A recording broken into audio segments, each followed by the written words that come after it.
Hi, I'm Jacob Hornberger, president of the Future of Freedom Foundation, and welcome to this week's Trump Watch. The news media is reporting that emergency rooms all across the country have been filled during the past week with people who are coming in saying that they're suffering severe neck injuries. And where do these neck injuries come from? From whiplash. And the whiplash is caused by President Trump's on-again, off-again policy of tariffs. The tariffs are on, the tariffs are off, the tariffs are on, the tariffs are off. And this has caused whiplash among people, causing them severe neck injuries. So what's going on here? I mean, what I want to do in this week's Trump Watch is focus on Mexico. Now, I know that the on-again, off-again policy of tariffs that Trump's been implementing during the past week or two also applies to Canada. It also applies to China.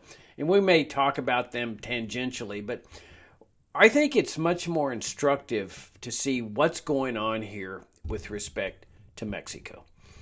Now, as you all know, Mexico has always been a very relatively poor country.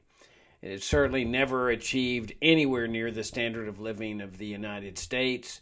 You have countless Mexicans leaving the country to come to the United States, not to save their lives, because it's not Mexico's not so poor that people are verging on starvation like they are in Venezuela, for example, or Cuba. I mean, things are real desperate in those countries where when people leave, it's really to try to save their lives and the lives of their spouses and their children and their parents and so forth. But with Mexico, it's always been more the idea of bettering your life, making more money here in the United States, sending it back to your family or returning back to your family with more money. Nonetheless, though, Mexico, even though it's got a higher standard of living than like Venezuela or Nicaragua or Cuba, it's always been a relatively poor country. And that's primarily because of their socialist fascist system. They've always had an economic system that is much like the United States, just more dominantly so, with socialism, that the government taking care of people, things like Social Security, health care, education, the list goes on, plus a very highly regulated, managed economy, which is what economic fascism is all about. And that, of course, induces people to make bribes when they have to get permits for this and permits for that and licenses for that and licensors for that. Obviously, that's the kind of system we have here in the United States, too. But in Mexico, it's very, very pronounced, very, very dominant, this government involvement in economic activity.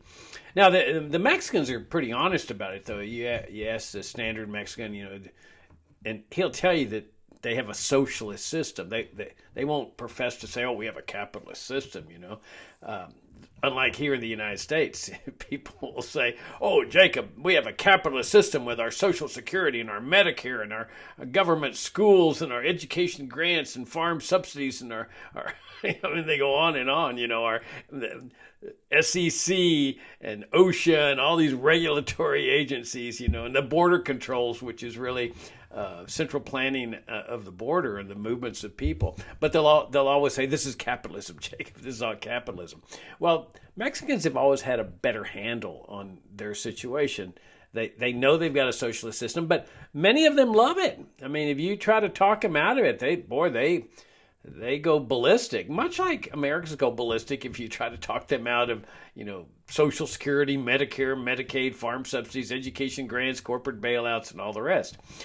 So they like their system, and a lot of them admire Maduro in Venezuela, at least with respect to his economic policies. They admire Fidel Castro, or did admire Fidel Castro, and they admire the communist regime. And much like Americans here do, and some Americans, like Robert F. Kennedy Jr., he's a big admirer of Cuba's healthcare system, which is a totally socialized system.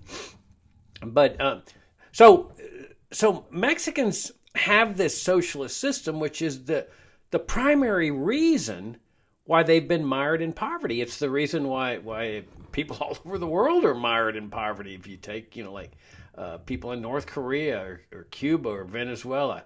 Now, granted, a lot of it is aggravated by U.S. sanctions, which target the people of a country with death or suffering, economic impoverishment, as a way to get the people to rebel and get regime change and get in a dictator there that is more pro-U.S.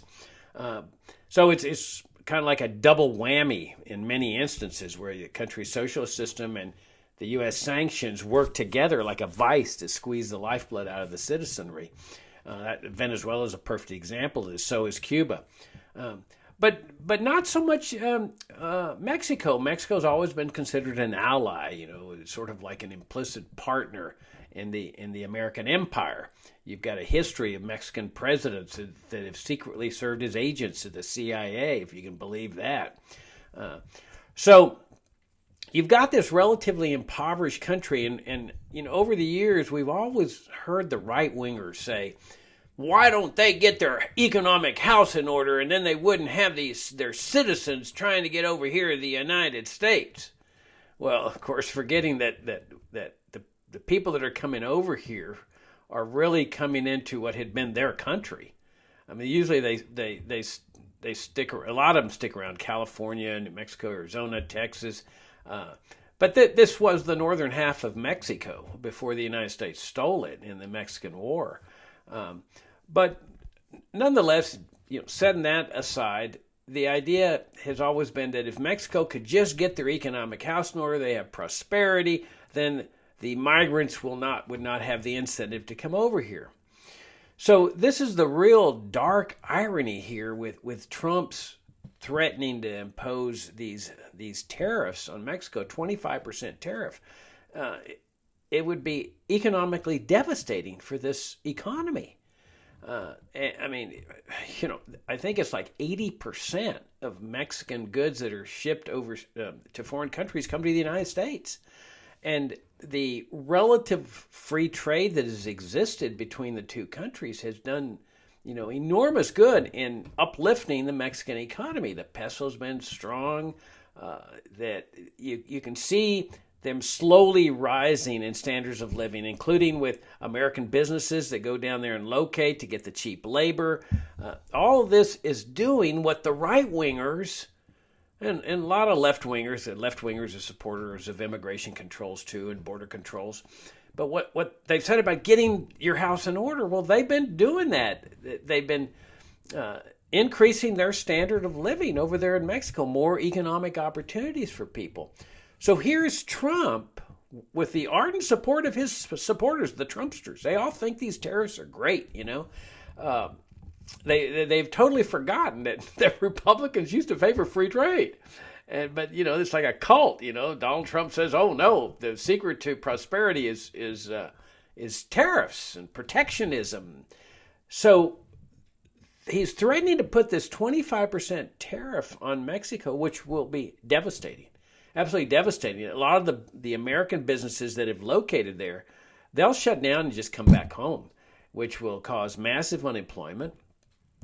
And just the tariff itself, a 25% tariff, will do unbelievably devastating things to a lot of people down there.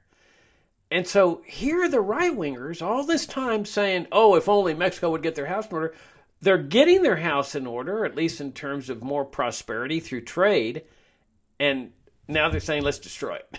Okay. And what's going to happen. That when things get really bad there and more migrants start coming into the United States, oh, invaders, they're coming to get us. Oh, Jacob, they're coming. The invaders are coming. When really it's going to be people that are not only trying to better their lives, they're trying to save their lives if things get bad enough. Now, Mexican President Claudia Sheinbaum, she was recently elected, 6 months ago or so. She's been handling this thing very masterfully. I mean, I'm very impressed with how she's been doing it because she has been playing Trump to the hilt. Trump doesn't understand that he's being played here, but this woman has been playing him brilliantly. And she's walking a tightrope. Mexicans, like all of Latin Americans, they're very proud people. They don't want to be coming in their president begging Trump, please, please be kind to us, but she's really walking a tightrope because she knows that if he goes through with this 25% tariff plan, it's going to be devastating for her country. She's going to be dealing with a lot of unemployed, a lot of impoverished people. And then, they believe in the welfare state too. The government has to start taking care of more and more people. She doesn't want to do this. She can see that Mexico's on an upward trajectory. And so she's doing her very best to avoid these tariffs, but she can't afford to do like what China's doing and what Canada's doing. They're just, thumbing their noses at Trump. They don't want the tariffs either. They've made that real clear, but they're not putting up with any nonsense. The Chinese said, look, if Trump wants a war, whether it's a trade war or any kind of war, bring it on. We're ready. Whatever he wants is fine. Even though China clearly does not want to engage in a trade war either, but on the public side of it, they're saying, to heck with you. You do it, we're going to come back and do it to you. And sure enough, China is now targeting American farmers. And we know what this does. We saw it from the first time Trump was president. When he started this whole tariff nonsense with China, they retaliated and bankrupted American farmers. Bankrupted them because they weren't selling their crops into China anymore. Bankrupted them. And to get around this, Trump established a welfare program for him, where he says, okay, you're not getting money from your sale of your crops to China. Here's a welfare payment for you from the government. So now these farmers become dependent on the dole. I mean, being dependent on the dole, even if the amount of money is equal to what you were making by selling your product, is not the same thing. It weakens the people to be on the dole. It's like a political narcotic when you go on the dole. And so for Trump to have thought, it's the same thing, you're still making money, it's not the same thing. He bankrupted those people with his trade war. And so China's doing the same thing. They're targeting American farmers. This is not a good thing. But what the thing about Sheinbaum, though, is that she's not, in your face with Trump like China and Canada. She's really playing Trump. She understands that what he needs. He needs praise. It's like, Vice President Vance understands this, that the head of the empire needs praise. Trump needs to be thanked for what he does. He needs to be acknowledged that he's a great leader. That's one of the reasons they got so mad at Zelensky. He wasn't showing the proper deference to the emperor. I mean, the emperor of the world. And so here Sheinbaum is acknowledging that Trump's a great leader and that he's doing what he thinks is best, and then she pays him tribute. I mean, there's this drug agent, DEA agent named Kiki Camarena that was working in Mexico. Okay, so I mean, you see Trump saying, "Oh, Mexico needs to stop fentanyl, and we want to go down there with our the military and so forth and show you how to do it." And Sheinbaum is saying, "No, you're not coming in with your military, but we'll cooperate with you." But back then in '85, the DEA was actually working in Mexico. Now, they didn't win the war on drugs, okay? But they were doing what Trump wants. They were down there physically. And this guy, Kiki Camarena, was down there, and he discovered this 25-acre farm that was filled with marijuana plants. I mean, all 2,500 acres of marijuana plants. And so, he reports them, and he to the Mexican military. They come out and they burn the whole field. It cost billions of dollars to the Guadalajara cartel. It didn't make a dime's bit of difference. It was a big victory in the war on drugs. I mean, you can imagine. I mean, the mainstream media here in the United States was celebrating, but it didn't make any difference at all. But the Guadalajara cartel captured or kidnapped Kiki Camarena and brutally tortured him, and then executed him, and then dumped his body somewhere. And so, of course, the U.S. went ballistic, as you can imagine. This is a DEA agent, and man, they pulled out all the stops to find everybody that was involved in this. I think they kidnapped a guy in Mexico, took him back for trial, but the main orchestrator allegedly was a guy named Caro Quintero, and because of U.S. pressure primarily, they've captured this guy. The Mexicans did, and they put him on trial, and they gave him a long jail sentence. I forget what, 30 years or something like that. And then he later got released on a technicality after serving about 20 years. He was out for about 10 years, and they captured him again. The Supreme Court of Mexico reversed the technicality ruling. So he was sitting there in jail. But the DEA has never forgotten. Never forgotten. They always want this guy. And so Scheinbaum, in order to paying tribute to Trump, but not in terms of gold or silver or something like you do with the emperor, like I told you in last week's Trump Watch, in the Ten Commandments where Ethiopia brings the Pharaoh, all the gold and silver and so forth as tribute. This is how empires work. She gave him tribute in the form of human beings. She sent him 29 Mexican citizens, drug people, narco traffickers, and including Caro Quintero. And so Trump was ecstatic. I mean, he said, so he started praising Scheinbaum and says, I have the utmost respect for President Scheinbaum because she's showing him the deference, but she has to do it in a very fine way where the Mexican people don't see that she's, serving Trump, that she's standing up to him. And she's doing that very effectively. She's got an 85% approval rating because Mexicans are not going to approve of a president that is being servile to an American president. But she's convinced Trump that she is, praising him and respecting him, and this is all he wants. So he lifts these sanctions, or lifts the threat of the tariffs, and so far, everything's quiet. The neck injuries are starting to heal because it's another 30 days now, where he says I'll decide in 30 days, and so it's Scheinbaum's objective here is to walk that fine line again, where she praises him and makes him feel important and makes him feel really good. I don't know what else she can do. Maybe send him a few more drug war victims. Doesn't make a hill of beans difference. I mean, they've been fighting this drug war forever. I mean, what the Harrison Narcotics Act, I think, was passed in 1914 or something like that, and it's a never-ending deal. It really is just a racket to help the federal judges have things to do, and the federal prosecutors and the federal clerks and the DEA agents, and just one great big racket.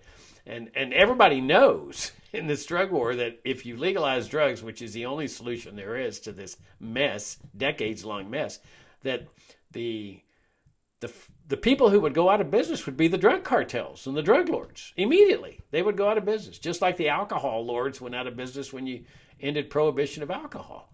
But also, it would adversely affect the DEA. They'd go out of business, too. They'd have nothing to do.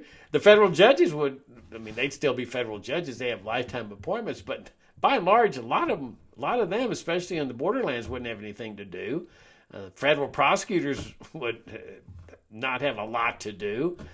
So they all have this vested interest. And these are high-salaried positions, federal prosecutors, federal judges, federal clerks. And then, of course, there's always the bribes.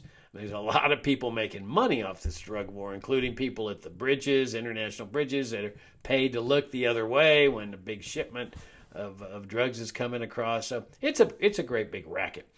And whatever they do to Caro Quintero is not going to make any difference at all.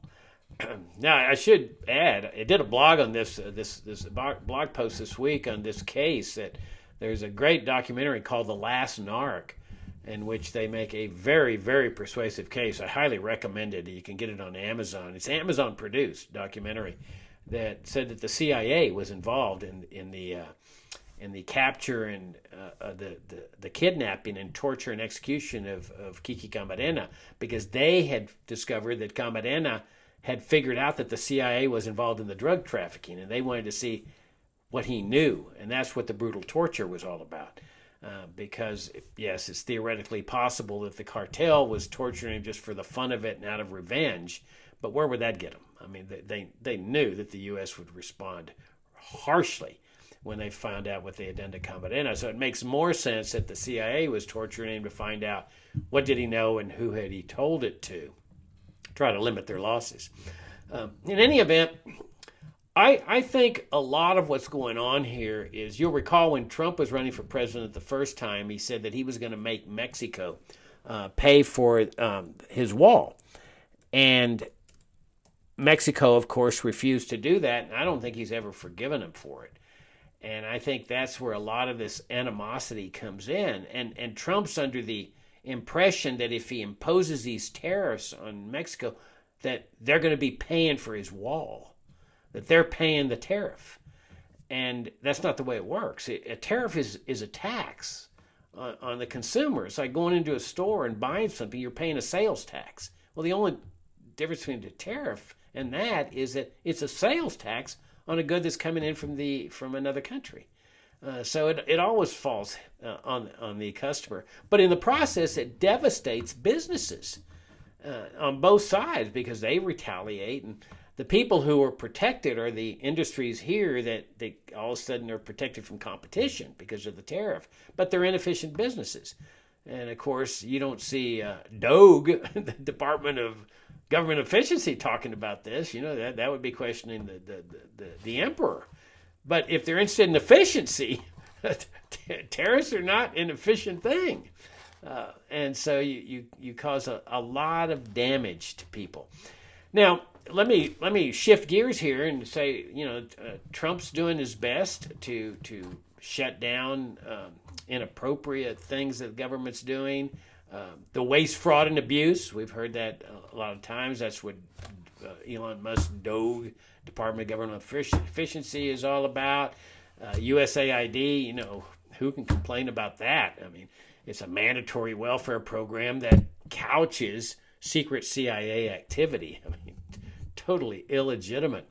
And maybe Trump will be successful in shutting down the Department of Education. But one thing is that what's not clear is his constitutional authority to do these things. Congress calls these agencies into existence, and like it or not, we live under we're a nation of laws.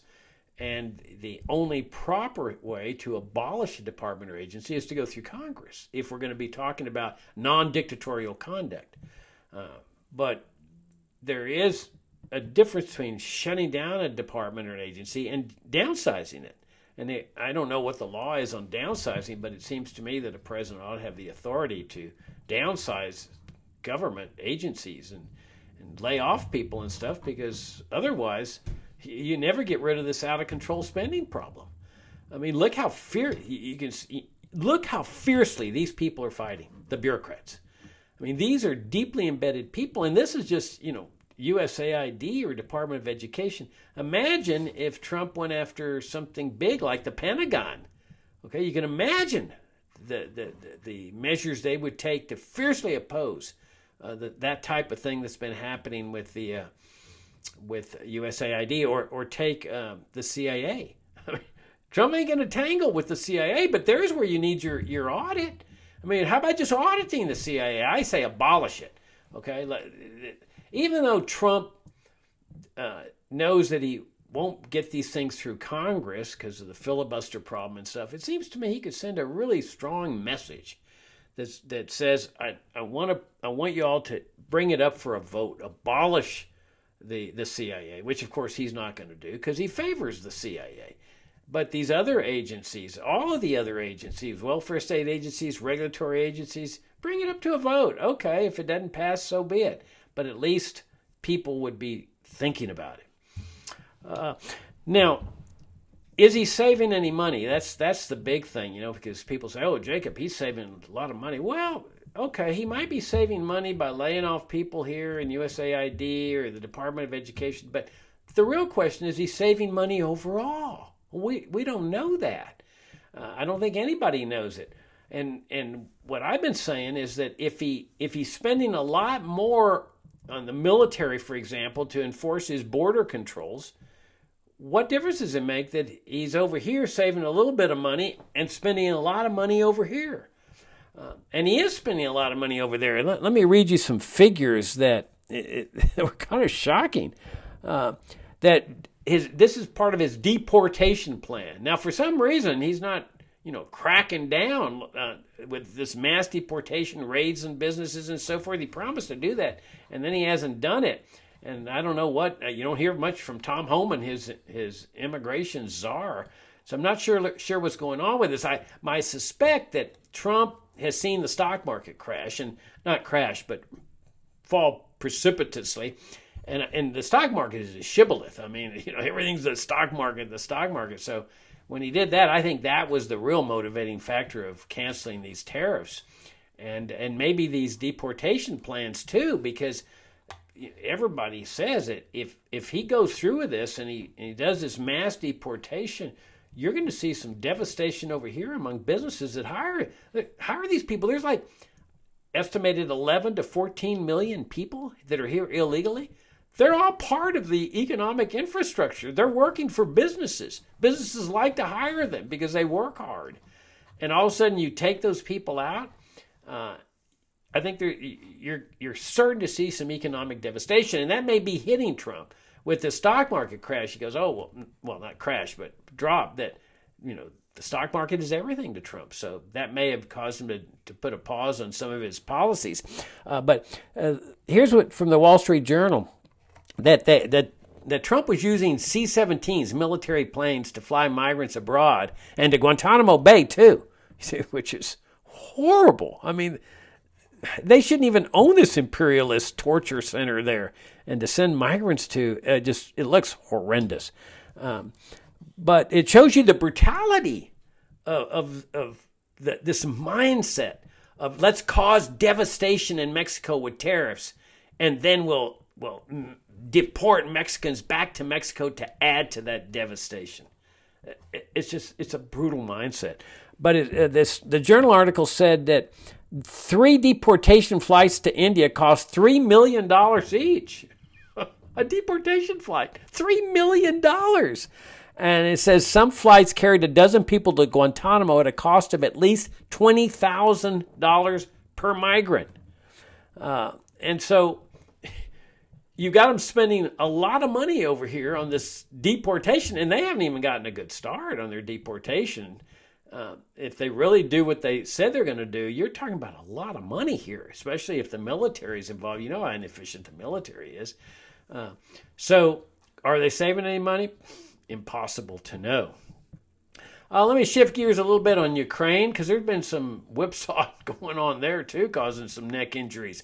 That after the infamous meeting there at the White House with Zelensky, Zelensky didn't praise Trump enough. He didn't thank him enough, and Vice President Vance kept exhorting him, praise him, thank him. And Zelensky just stuck by his guns and wouldn't thank him. And so Trump canceled support for Ukraine. But remember, he points to Ukraine as having started the war. And he didn't explain his reasoning, but my hunch is that he's talking about NATO. NATO absorbing all these Eastern European countries, moving eastward inexorably after the end of the Cold War.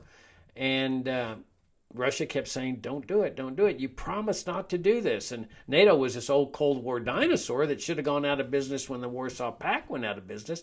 But instead, they kept moving eastward until they threatened to absorb Ukraine. And all that Zelensky had to do was say, we're not joining NATO. We're not going to do that. But he said, no, I want to join NATO.